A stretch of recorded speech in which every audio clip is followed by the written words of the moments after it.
Give it to me. I'm Emerson. I'm Anna. And I'm Hannah.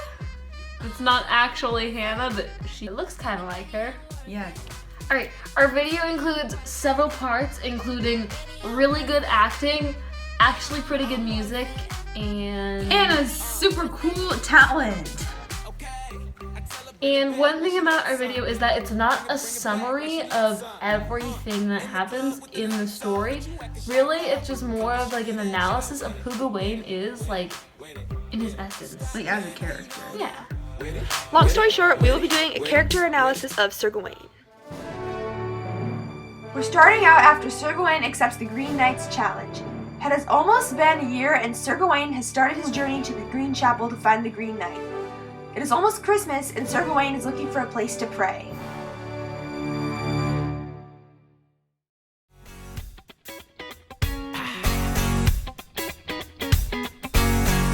It's gonna be funky. How come all the pretty girls like you are taking? So in the castle there lives a lord who has a very beautiful wife who's known as the Lady, and she has like a servant maid lady who's not as attractive. This other lady was named Morgan Le Fay. She came up with the whole idea of the story of Sir Gawain and the Green Knight, and basically it was her idea to test Sir Gawain's character and see how trustworthy and honorable he really was. They meet Gawain and they all get along like scary well, despite never having met before. They're like, yeah, Gawain, we love you, and that's kind of interesting. Different. Yeah. The Lord and Gawain make a deal to exchange whatever gifts they shall receive each day that Gawain stays there. And I mean, it's not necessarily gifts because the Lord's going hunting and Gawain's kind of just staying at home at the castle. So really, what could go wrong? Keep me in mind.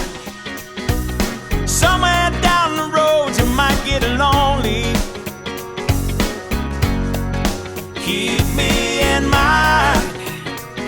And I pray someday that you will love me only.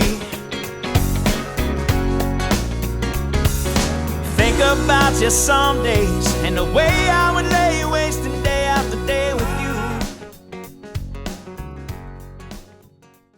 Guess who's back, back again. Shady's back, tell a friend. Guess who's back, guess who's back, guess who's back, guess who's back, guess who's back. As you can see, Gawain's actually really good about giving everything that he receives back, even though it's a little bit awkward, because, you know, he's just kissing the Lord. But, I mean, he did a really nice job at being really cordial with the lady, because the lady keeps trying to seduce him. Like, Gawain just like, okay, let's be polite, because he's definitely a knight. He's definitely like a really cordial, really honorable knight. Good representation for a character. I'm on the rag and ovulating. I know that you got a job, Miss Cheney, but your husband's heart problem's complicating. So the FCC won't let me be, or let me be me, so let me see. They try to shut me down on MTV, but it feels so empty without me. Hey baby, won't you look my way? I can be your new addiction. Hey baby, what you gotta say? All you're giving me is fiction. I'm a sorry sucker and this happens all the time. I find out that everybody talks, everybody talks, everybody talks. It started with a whisper, and that was when I kissed her, and then she made my lips hurt. I could hear the chit-chat. For the Lord, he's earned whatever he's hunted, and Gawain has earned basically a bunch of kisses. But on the third day, when Gawain receives the girdle, he breaks his streak of being really, really good at like giving everything to the Lord. His word and stuff. And because he thinks, oh yeah, the girdle will protect me from any harm, that's what the lady had said when she gave it to him. It's like, I won't give it to him. It's my girdle. And he doesn't give it. He breaks his honor code for the first time, basically in the entire story. At this point, you could see how Morgan Le Fay wanted Gawain's character to be portrayed. He's very good at keeping his word and wants to really do what's best for him instead of keeping a promise.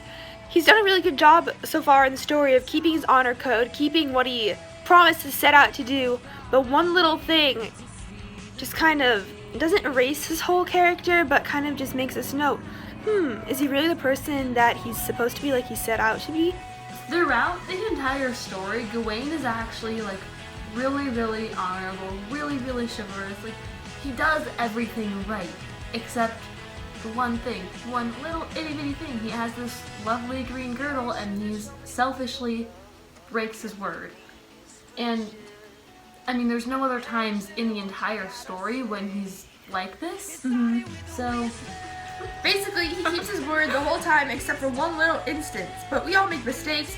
But then at the end of the story, when the Green Knight reveals that he is the Lord, he explains how it's just a test of Gawain's character.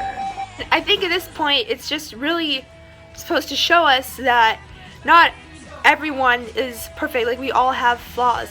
Like, someone as noble and courageous and trustworthy as Gawain, even he has poor judgment sometimes. So that kind of just explains how the rest of us were not 100% perfect all the time.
We thought a shield represented Gawain very well. Now, the shield is red and gold and it looks very symmetrical. It's basically perfect, like Gawain's character. However, there's a little green imperfection because Gawain doesn't entirely keep his promise to the Green Knight, showing that everyone has their flaws. Overall, Gawain is a good person with integrity, but just like us, he makes mistakes.